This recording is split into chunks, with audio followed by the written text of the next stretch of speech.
Saya tidak fikir isu ini hanya dianggap sebagai isu. Malaysia akan menggunakan hubungan baik dengan semua negara untuk bersama-sama membantu menghentikan penindasan rejim Israel terhadap penduduk di Gaza, Palestin, kata Datuk Seri Anwar Ibrahim. Bercakap dalam program soal jawab Perdana Menteri bersama 4 stesen televisyen tempatan malam 1 Mei, Perdana Menteri berkata strategi membabitkan pelbagai negara harus dirangka dalam isu berkenaan kerana penindasan di Gaza bukan lagi isu yang hanya membabitkan pertubuhan kerjasama Islam negara Arab dan Islam.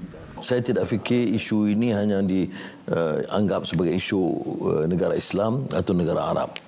Dan kita harus menafikan bila ada dukungan kenyataan yang lebih positif dari negara China, dari Rusia dan lebih-lebih lagi Selatan Afrika, Brazil dan Sepanyol, ya, dan beberapa negara lain, Ireland. Ya. Jadi saya usulkan kepada dunia Arab dan dunia Islam ini, kita harus merangka strategi yang melibatkan negara ini. Dan tidak hanya melihat ini sebagai OIC dan negara Arab dan Islam.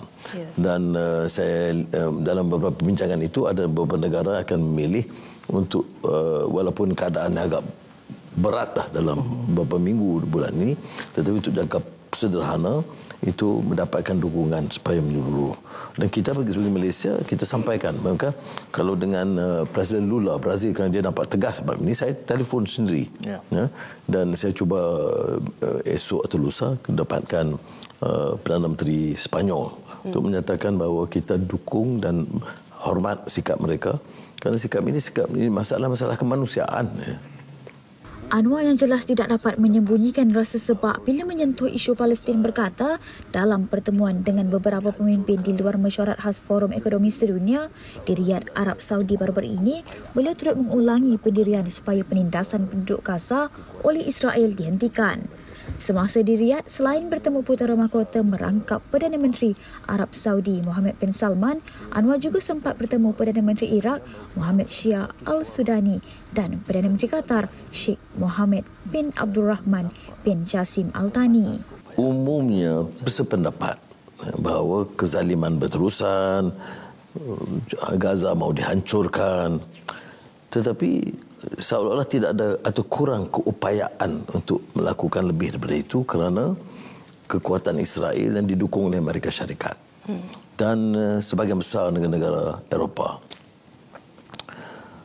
Ya, jadi kita cuma menekankan bahawa kita harus ada satu suara hentikan kezaliman ini, dan nampak terbatas keupayaan. Itu yang sebab saya agak terkesan sekali sebab sebelum saya berangkat pulang, dalam pertemuan termasuk dengan Arab Saudi, nampak seolah-olah ada kebimbangan yang sangat serius bahawa Israel akan dibenarkan untuk melanggar dan menakluki atau menjajah Rafah dan Gaza.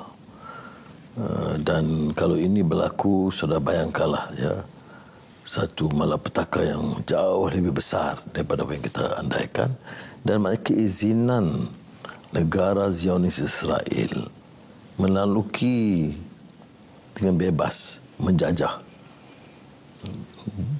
satu wilayah di dunia Arab atau Palestin, Gaza.